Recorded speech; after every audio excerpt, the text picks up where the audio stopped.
Go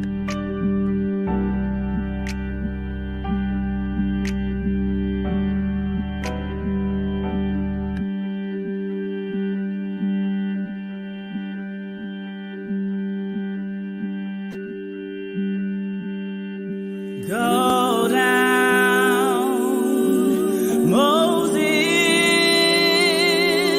way down in Egypt land. Tell old Pharaoh to let my people go.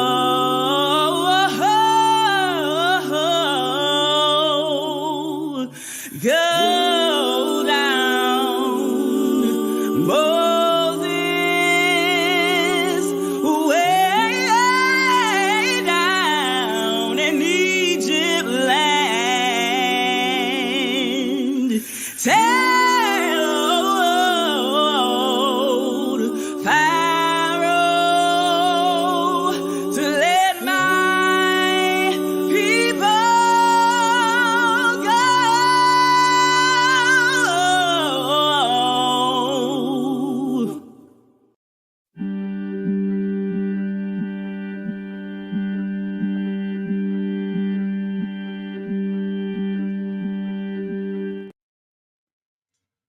Shalom, shalom, shalom, Shabbat shalom, everybody out there. Y'all know who it is, man. It's your boy, the Kung Fu Hebrew, aka Soul T, aka Brother Solomon, aka the Grand Master of Logic. Once again, man, if y'all forgot who I was, let me go ahead and have y'all get reminded one last time. And my man, my brother, Kung Fu Fighting, Kung Fu Hebrew. Ho, ho, ho, ho, ho. Ha! Ho, ho, ho, ho, ho. Ha! And my man, my brother, Kung Fu Fighting, Kung Fu Hebrew. Ho, ho, ho, ho, ho. Ha! Ho, ho, ho, ho, ho. Ha! So yeah, man, I just wanted to go ahead and introduce myself, man. Once again, if y'all didn't know who I was, man, welcome to 40 Days and 40 Nights, man. We're about to get into it this morning. Shout out to people checking in, man, early this morning. I got to get it in early. I got a long day ahead, so I know I'm doing the show around 10, but I got a lot of stuff to do today. Good stuff, man. Go ahead and, as they call it, man, self-care Saturday, man. So I got a lot of stuff I got to take care of, so I wanted to head and bring y'all this information. Shout out to my partner in crime out there, the Birdie, that boy Birdie the Plug. Check it in, man. Shout out to you, brother. If you didn't, man, check out the show we did last night called The Worst Awards, man. A really entertaining show. It has nothing to really do with what we talk about here. This something to entertain yourself, man. I say with all the stuff going on out there, all of the nonsense that's out there, right? You know, you need breaks, man. You need a chance to opportunity just to take your mind off some things, talk about some different things. Sometimes, like, I ain't gonna lie, last night, man, sometimes you got to get something off your chest, man. So this is what I just want to read real quick before I get started, man. It's gonna be Ecclesiastes chapter 9, right? And I just want to read it to you, man, because I think it's some gems in here, and I think it's kind of telling you like what we should be focused on at this point, right? So it says, "For I have taken all this to heart, exploring and examining all how the righteous, those in right standing with God, and the wise and their deeds are in the hands of God. No man knoweth whether it will be love or hatred, anything awaits him." So basically it's saying, like, you don't know how anything you're doing in life is going to be received. Some people will love you for what you do. Some people will hate you for what you do. Let's keep reading. It says, "It is the same for all. There is one fate for the righteous and one for the wicked, for the good, for the clean and the unclean, for the man who offers sacrifices and for the one who does not sacrifice. As the good man is, so is the sinner. As he who swears an oath is, so is he who is afraid to swear the oath." So it's basically telling you, like, in the conclusion of everything, man, everybody has the same fate. Now, I'm not trying to get like real, like cryptic or anything like that, but that's one thing I think we need to understand. I teach here, you need to be righteous for righteousness' sake. You don't need to be righteous, or you don't need to treat people properly, or you don't need to do acts of kindness and things like that, because you're going to get something out of it, right? And I'm talking about when you're dealing with your fellow human beings. I'm saying you should be doing it because it's the proper and right thing to do. You know, it's not even a religious concept. You understand what I'm saying? It's just what you're supposed to be doing while you're here on earth, right? So then it says, this evil is in all that is done under the sun, that one fate comes to all. Also, the hearts of the sons of men are full of evil, and madness is in their hearts while they live. And afterwards they go to the dead. So basically it's saying good or evil, everybody has the same conclusion. But listen to what it's talking about. There are hearts in the sons of men that are full of evil. We know evil people exist. Like this isn't like this is Ecclesiastes, right? So this was written thousands of years ago, but it's very relevant still today, showing you that the people who lived back then still had to deal with some of the nonsense that we deal with today. Verse 4, it says, there is no exemption, but whoever is joined with all the living has hope. Surely as a live dog is better than a dead lion. For the living know that they will die, but the dead know nothing, and they no longer have a reward here. For the memory of them is forgotten. Indeed, their love, their hatred, and their zeal have already perished, and they will no longer have a share in this age in anything that is done under the sun, right? So verse 7 says, go your way, eat your bread with joy and drink your wine with a cheerful heart. All right. For God has already approved and accepted your works. He already knows what you're going to do. So enjoy life, man. This is what it's telling you. Enjoy life, man. Eat your bread and drink your wine, not drink your grape juice. Right? I ain't saying get drunk, but look, it's telling you this is what we're supposed to be doing. Verse 8, let your clothes always be white, and do not let the oil be lacking on your head. So, you know, man, let me check. Yeah, you know, it means you gotta. Nah, I ain't talking about the people who be putting that edge control on the side of their head. I ain't talking about that. But you know, might even be talking about you need to keep your scalp moisturized. But I'm gonna go ahead and finish it up with verse 9, which is, I like this verse, man, because it helps me a little bit, man. Live joyfully with the wife whom you love all the days of your fleeting life, which he has given you under the sun, all the days of vanity and futility, for this is your reward in life and in your work in which you have labored under the sun. So, man, like I said, it just basically say, hey, enjoy your time while you're here. If you're married, enjoy the time you got with your wife. You know what I'm saying? Because honestly, man, in this type of environment, in this type of world that we live in, man, even that could be something, because number one, you don't know how long they're going to be with you. You don't know how long y'all could possibly be together. Not like in a negative way, but you know, if you have somebody that you appreciate, if you have somebody you love, you need to make sure that they're appreciated, and you let them know that they're appreciated, because you don't know how much time you're going to actually be able to actually enjoy that person. You understand what I'm saying? So if you have a good person, you want to hold on to that good person and do what it takes to make sure that good person stays by you. So I just want to start the show off with that. I normally don't start this show off with scripture, but that Ecclesiastes 9 was kind of coming to me a little bit after last night's show.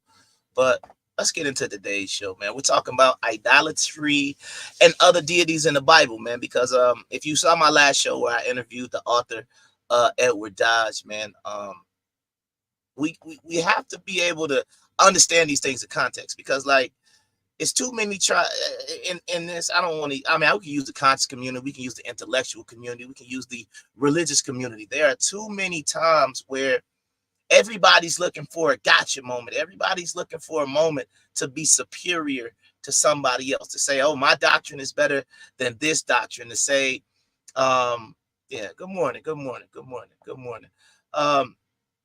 to say this doctrine is better than that doctrine, to basically, oh, this isn't right. And we always want to try to one up somebody else, right? So the reason why I want to talk about this idolatry and other deities in the Bible, because I think it's very important for something that a lot of times people like to leave out. They like to leave out context, and context always matter in what you're talking about. You can't go take a scripture and say, okay, look at this, and then you don't have it in any sort of context to back up or verify what you're saying.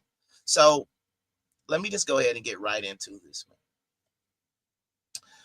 Number one, there will always be skeptics for believers, right? And let me go ahead and blow this up real quick. Out of all the pantheons and deities that exist across the world, why the God of Israel, right? This is the question that the religious community, the scholars, the intellectual community, the whatever community you belong with, what has to be decided is why more than basically 60% of the world believes in this one deity, right? This one deity that exists in this very small place, right? This is what we have to be able to analyze and think, because you can't use the white narrative, right? The white narrative is dumb because we know what Zeus looked like. You can't use the Kemetic line or angle, right? Because if you say, well, it's from Egypt and all these different things, well, why don't we worship Asar? Why didn't they create a Kemetic Bible? And you say, oh, well, it's because they knew the ancient. You have to ask yourself, what were they worshiping for hundreds or sometimes even thousands of years? That was, not even in my opinion, just obvious, so powerful that it changed the face of the entire world. How could, and I'm going to get into how they try to minimize the deity a little bit later, but how could this one deity basically change the face of the world when everybody was already had their deities in their certain places across the world? So what you have to ask yourself is, why this one God? And some people say, well, obvious, because the one true God. I like that opinion, but we're going to eventually go deeper into that. But you have to ask yourself, why? Why did the Romans, people say it started with Constantine. I showed you in my earlier videos that it came a little later, but you can say Constantine kind of got it started a little bit. But why did Constantine allegedly have a vision in the sky of Jesus telling, whatever he said that supposed vision was, right? Why did they not just stick with Zeus? Why do we not go to church to worship Zeus right now, or Jupiter, whichever one would be I think Jupiter would be the Roman one. So these are just basic questions that I think we should be asking ourselves. Okay. Just some personal study questions, or just personal questions for the week, man. What is the most important action that a believer can do?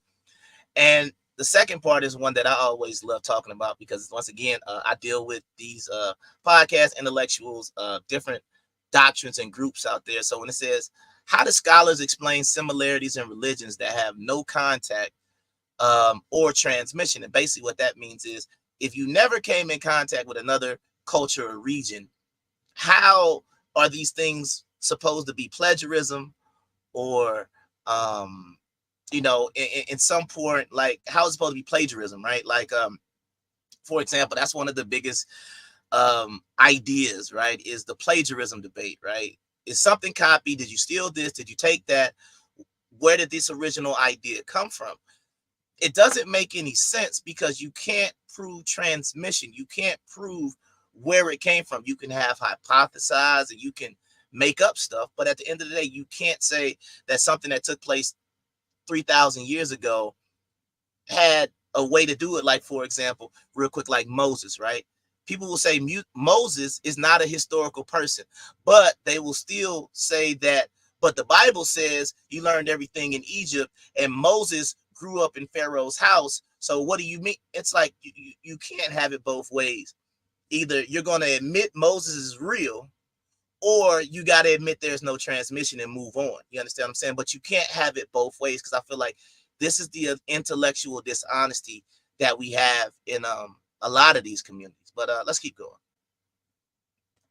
So I'll be using the Amplified Bible, different things, the Antiquities of Jews, like I always do. First of all, let's get into idolatry, right? What is idolatry? Merriam-Webster defines it as the worship of a physical object as a god. Okay, 2, image worship, or divine honor paid to any created object. That's from Easton's Bible Dictionary. The worship of a deity, the worship of a deity in visible form, whether the images to which homage is paid are symbolical representations of the true God, or of the false divinities which have been made objects of worship in his stead. Okay, now, what that's saying is, you have to understand what idolatry is first, right? Before we even get into trying to identify it, because this right here, these are biblical definitions. But it also says, Merriam-Webster, this basically says the worship of a physical object, but you have to understand the representation of God. Like, what does God look like? And I'm going to get into that in a second. But once again, let's keep going. We got to talk about the etymology of God, because the fact that we're speaking in the King's English, well, not necessarily King's English anymore, we have to understand the concept. Like when people say, I believe in God, who are you talking to? You understand what I'm saying? That's like saying, I believe in man. Well, which man do you believe in? Or I believe in my team. Well, who's your team? You have to be able to identify it. That's why I honestly believe when people say terms like Father God or just God, big G, who are you talking to? Because gods have names. There is nobody named God, capital G. That is referring to nobody. We can say biblically what it means, what it understands, but honestly, every single deity on the planet has a name. And I think that's where we need to start moving towards, because just saying capital G is just like saying I'm a man, capital M. It doesn't mean anything. I have a first name, I have a last name, I have a father, I have a mother, I have sisters. You understand what I'm saying? I have cousins, I have friends. Just saying, yeah, I went to school with this guy. Well, which guy are you talking about? Well, the guy with a capital G. It don't mean anything. So first of all, you have to understand that when you use this term God, we're speaking generally. But if you're referring to the person that you actually worship, then you have to be specific, because there was no temple to God, right? Anywhere. There's never been a temple to capital G O D anywhere on the planet. There were temples to Zeus. There were temples to Yahweh. There were temples to El, but all which we're going to get into. But there has never been anywhere on the planet just a temple or a place to worship, capital G-O-D. So you have to understand that when you're going to make this more personal, you have to identify who you're talking about. So right there on the screen, it's just talking about this is where that term comes from.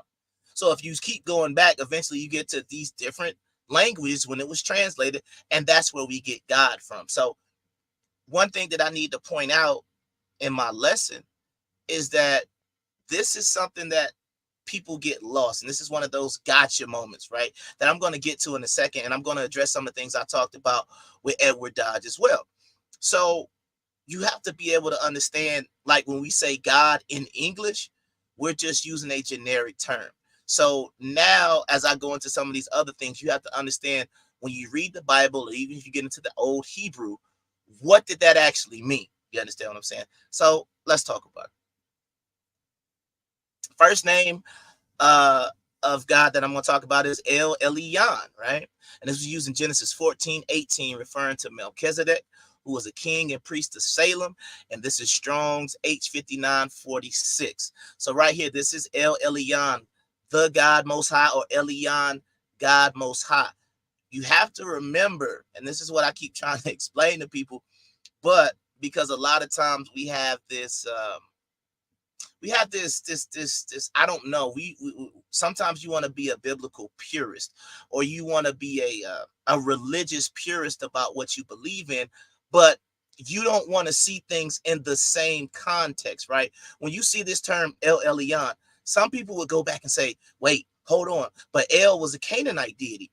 Were the Israelites worshiping El, or were they doing this? But then it's like you'll go to church and say, oh, I love God so much, but you don't see it in the same context.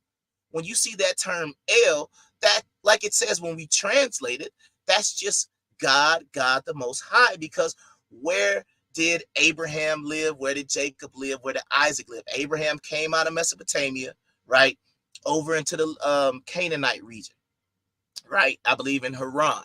So El would have been the term that they referred to as their deity. But since we speak English, we have to understand that God is the term that is referred to a deity as well. So if I'm going to say the Most High God, that is English. If I'm saying El Elyon, if I'm in Canaan, I'm not referring to El, the God they worship. I'm referring to El as just a generic name of God. So I think a lot of times it's intellectually dishonest when people try to look at the Hebrew and say, oh, see, y'all worship El. I don't necessarily think that was it at times. I think at times maybe. But you have to understand how words work and just what makes sense. So if you come from an area, Abraham wasn't speaking Hebrew, right? He wasn't speaking Hebrew when he got to wherever he, when he got to Canaan, right? You have to understand that he wasn't speaking Hebrew. So he would have spoke the language of the Canaanites. So if he said, well, what's the name of God in the land of Canaan? The elder deity in the Canaanite pantheon would have been El. So that's the only thing that makes sense. But let's keep going. So we got El Elyon, right? Then we got El Shaddai, God Almighty. This was the name given to Abram in Genesis 17:1, and also the name given to Israel in Genesis 35:11. It's a Strong's H7706. So you've got, this is like the almighty power, right? So this is what God represents, a power. Sometimes I'm not going to talk about Elohim because that can mean a lot of different things. And people say like, well, why in the Bible does, when it refers to Elohim and the creation, why is it plural? And my point is, I think the concept of what we know as God or the Most High or Yahweh, right? Putting him, even saying him, and I don't want to say it, but I'll just say him because of how it's referred to in the text, right? In a singular kind of capacity, in my opinion, just doesn't do it justice. So when it refers to the Elohim, sometimes it could be talking about angels, but I feel like trying to place God into a singular noun, in my opinion, is crazy. But this is another term that's used, El Shaddai, the term God Almighty, Shaddai. So let's keep going. Yahweh, Jehovah, Yahweh, Yahweh. Okay. The first time the true name of God, and I put true because this is actually when he's referred to, biblically speaking, the name of God is revealed to someone in the Bible, is revealed, is Exodus 6:3, and that's H3068, but it is first used in Genesis 2 verse 4. All right. And then it also says, depending on the translation, it could also be seen in Mount Moriah in Genesis 22:14, which the term Jehovah Jireh, which means Jehovah will see to it or provide, and that's H3070. So, song that we sing all the time in the church, Jehovah Jireh, my provider, his grace is sufficient for me, for me, for me. So everybody remembers that. So that's where that term comes from, right? So this is a term that is used to identify who you're referring to, right? Because if you just say, I worship God, technically you could be talking about anybody. So let's keep going. So I got to get into some nonsense again that I keep seeing. This Yahweh coin or this Yahweh having a wife thing, right? So let me just talk about it real quick and then I'm going to break it down. So there's a coin in the British Museum from the 4th century BCE with the Hebrew or the Aramaic inscription of YHD or YHY, depending on how you want to read it. And this is from the Yehud coinage. And this is what this is called. So you can Google this, Yehud coinage, right? And coins were found that with the Aramaic description that sometimes pictured with a lotus on one side or a hawk. So once again, we have to look at this in context. So they're saying this is what Yahweh looks like. Now, if you look at it, there is a person sitting on a wheel with a hawk in his hand. But if you look down to the bottom, right, there is a bald-headed kind of person with a beard or whatnot. Now, some people say this is who Yahweh is or how Yahweh is depicted. I think, once again, we're talking about what's going on. We have to understand dates. We have to put everything in a certain time frame. So right now, if this was found in the 3rd century, we're talking about in between once the Persians had allowed some of the native Judeans to return back to the kingdom of Judea or Judah, right? So we're talking about, I believe the Babylonian captivity was around in the 500. I want to say around 521. I could be wrong, but somewhere around 521, right? And so the Persians now make Judah into a vassal state of the Persian Empire, and this is where we get the term Yehud Medinata. I'm not going to go into that right now, but you have to understand what time frame we're talking about. So now we're talking about the Second Temple period, and now we have to understand that Israel has already been taken out for at least 400 years. The Northern Kingdom has already been taken out, right? And nobody knows where they're at. So they're going out of the equation. And all you have left is the tribe of Judah, Benjamin, and some scattered Levites. But if you look into the history of this, we get outside of the Davidic kingdom. I think they say around 400 BCE. Now, some people would disagree with me, but if you look at what scholars say or what can be proven to establish the line, you can no longer really establish that Davidic line. So when you get to the Hasmoneans and the Maccabees and things like that, it's going to be difficult to try to prove that as a Davidic line scholarly. Okay, scholarly is going to be difficult to prove that. Now, you can go to the lineage in Matthew 1 and try to link Jesus all the way through. However, I believe that's going to be a difficult thing to do because of that Davidic line. But I'll get to that on another lesson. I just wanted to throw that out there. And secondly, right, this is this depiction of allegedly Yahweh and his Asherah on the left, which is basically trying to say that God had a wife and that it was taken out of the Hebrew Bible.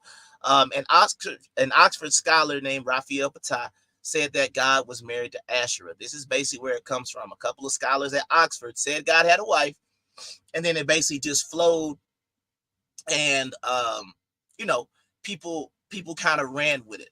I don't believe that God had a wife, but I do understand the concept, because if you look at most cultures, there is either a Trinitarian concept or there is a creator deity and he has some sort of consort or wife or somebody with him. Okay.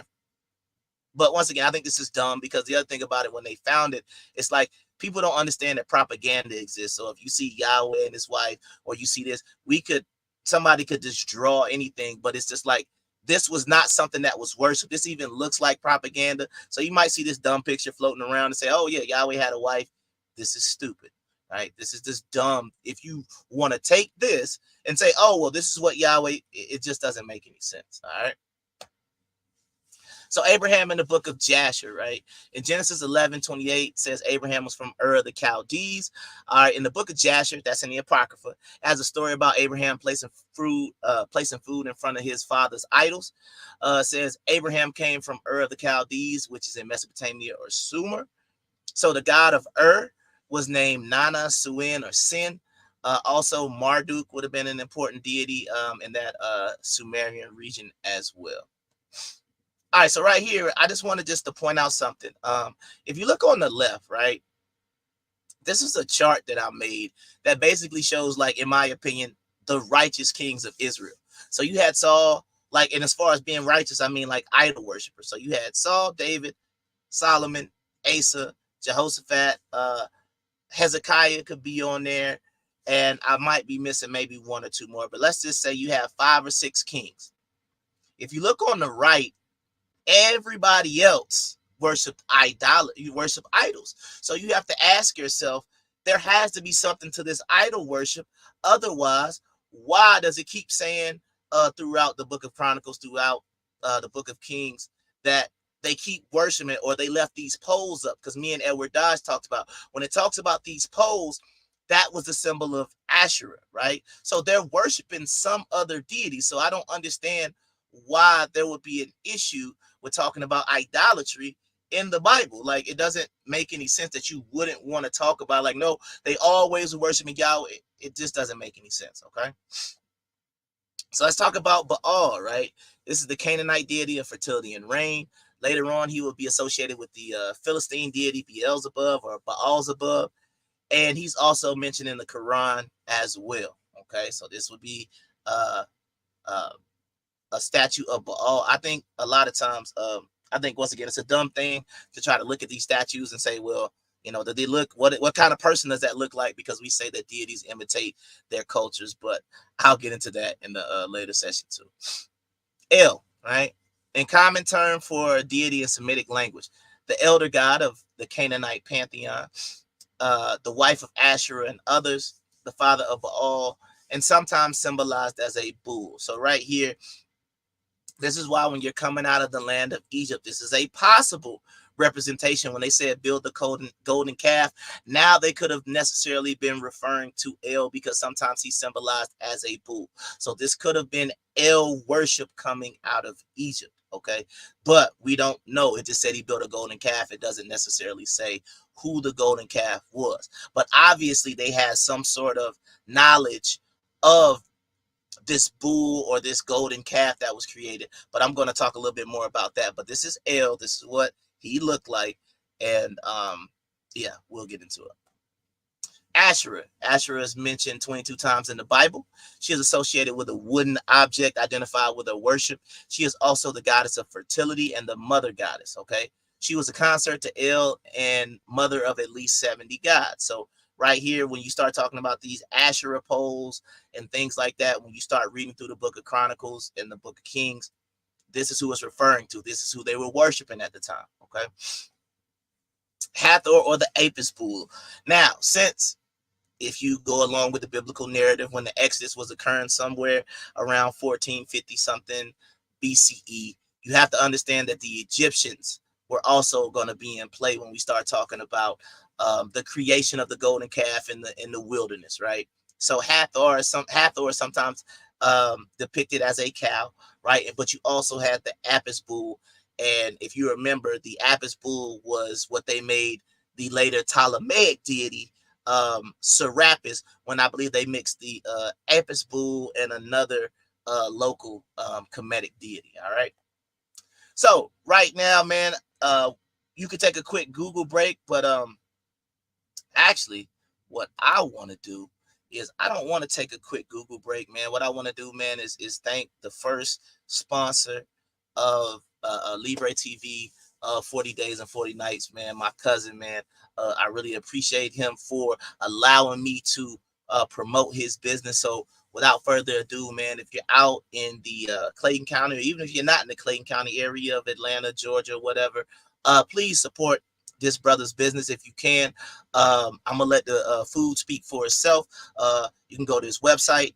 You can order through Uber Eats, DoorDash, man. Please support this business. Let me go ahead and play this video for you.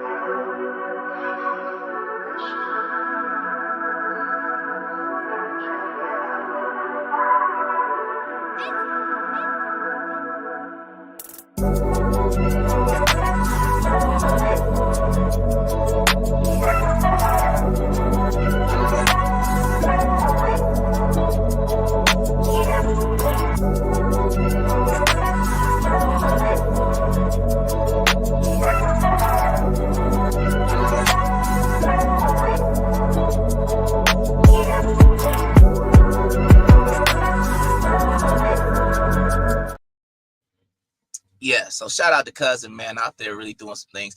And before you holier than thou Negroes come for me in the comment section, say, oh, you're a Hebrew, but you're advertising da da da.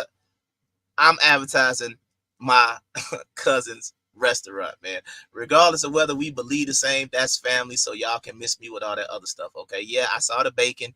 Yeah, I saw the shrimp. Yeah, I saw the things that go against the catfish. I saw it goes against the Levitical diet. Yes. Am I eating that? No.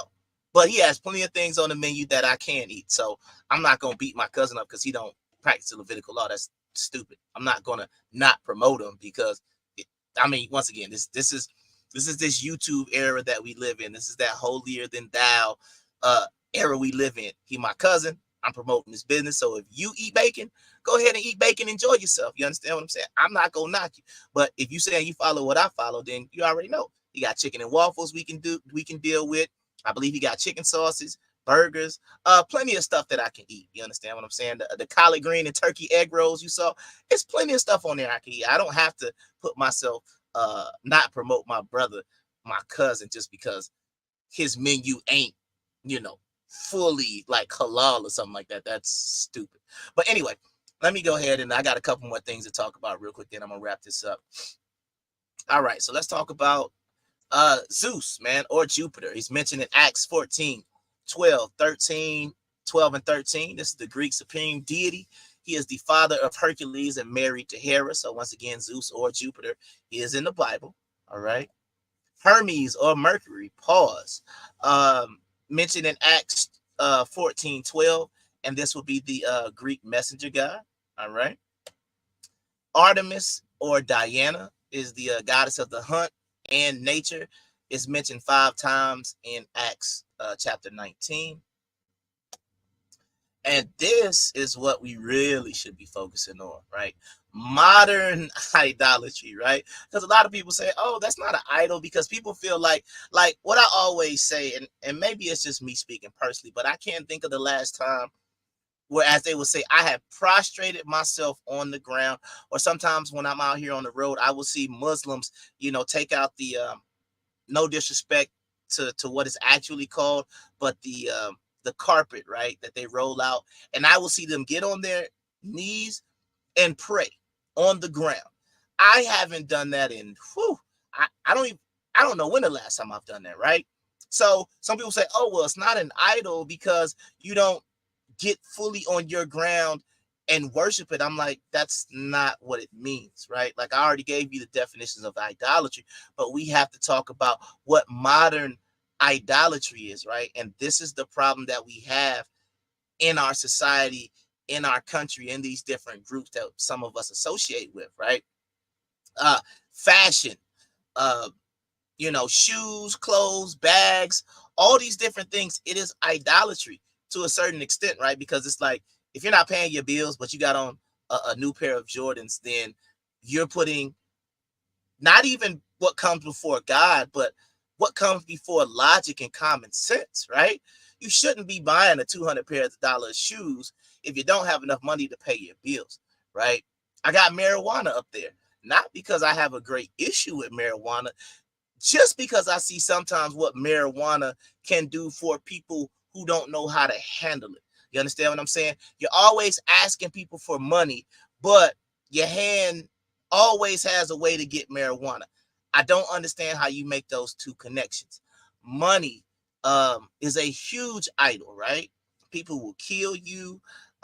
Relationships are sometimes created or formed just for money or financial reasons.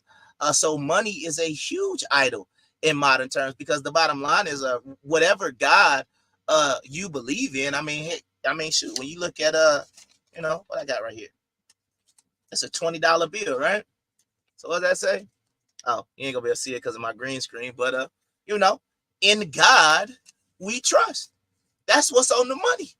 So if you think money is not an idol, I think you're losing yourself. Now, everybody understands that money is something. And even going back biblically, we understand that the majority of the people you read about in the Bible are wealthy individuals. So let's not get that part confused either. But we understand the importance of currency. But how important is that currency? Would you do anything? I'm not going to get into what Cat Williams said, but he alluded to some people basically selling their soul or certain aspects of their body to get money. So if you're willing to do anything for money, then yeah, you should say that money could be an idol for you. I put David Koresh up there because we have these cult leaders, right? Those are idols. As somebody who wants to bring people information and things like that, I don't never need to be defended, depending on how big or small this platform might ever grow to. I don't ever want people to, in quotation marks, because some of these people on YouTube are worshipped, right?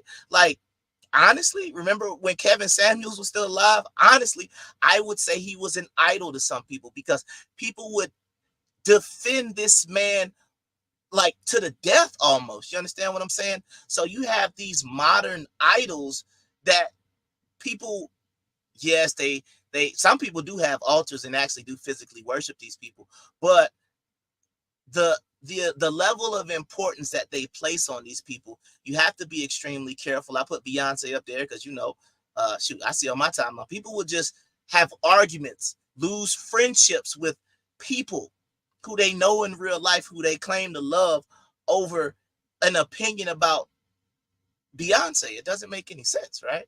You type anything negative about Beyonce or Nicki Minaj or some of these other people who have these rabid fan bases, right? It's idolatry. And lastly are these religious leaders, some of these pastors who people will defend. It doesn't matter what type of allegations come out. They could be accused of being homosexual, having an affair with his wife, abusive, child molesters.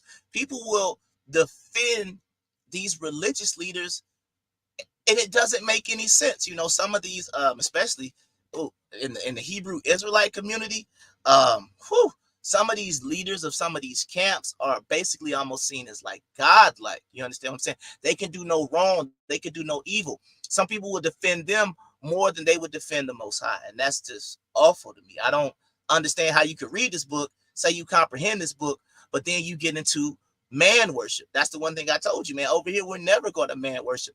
I myself am not perfect. I don't look at people to be perfect or whatever the case may be, but this man worship that we have for certain individuals on this planet is it's just weird to me.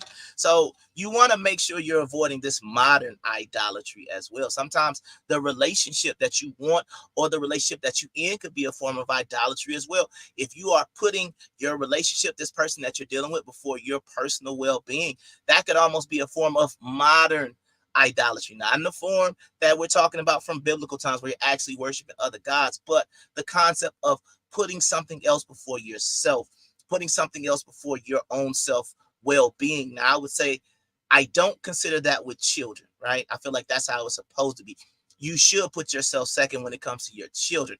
However, right, once your children start to get grown, you understand what I'm saying? And you're still holding them in that idol-like position, because, you know, I love my niece and everything. She's a baby. She needs a mother, right? So that's not idolatry if my sister is sacrificing for her daughter, right? And we even use that term sacrifice, right? That's what we used to do to idols. That's what we used to do to the Most High. We would sacrifice, right? So I don't consider in that aspect idolatry. I just think that is necessary to rear up good children and to rear up good human beings, right? So I just want to touch on that real quick. If you didn't watch the show last time with Edward Dodge, man, it was a great show. We talked about a lot of these different things. You know, I really enjoyed the conversation. Didn't necessarily agree with everything he said, because he wanted to talk about the idol worship that we back in the days of Israel, and they were polytheistic and things like that. But I think what we're seeing is these blended cultures, because this is the one thing you have to understand when you choose and you make that conscious choice to believe in this book. You have to also believe that this book was written at different periods of times, that this book is a compilation of other books from different time periods, from different authors, all placed together by an organization, not by God, but by man. So when we're looking at all of these different things, you have to be able to understand what, number one, you're looking at, and number two, be able to understand it in a historical context and in a logical context, because I think a lot of times we only want to see things biblically from this time period, just as a religious standpoint. So, like I said, man, I think we just gotta, like I said, we gotta start looking at things a lot more logically, look at things a lot better, and that's just the way I look at it. So if you haven't already, man, make sure you like the show. If you haven't already, man, make sure you put your notifications on all, right? I don't go live a lot on this channel, so you know, that way anytime the show goes live, you can get your notifications. But man, all I can say out there is, man, I hope everybody has a happy Sabbath, and you know, what else I have to say? I think that was pretty much it, man. So until the next time, I see y'all, man. Y'all be safe out there, and Shabbat Shalom.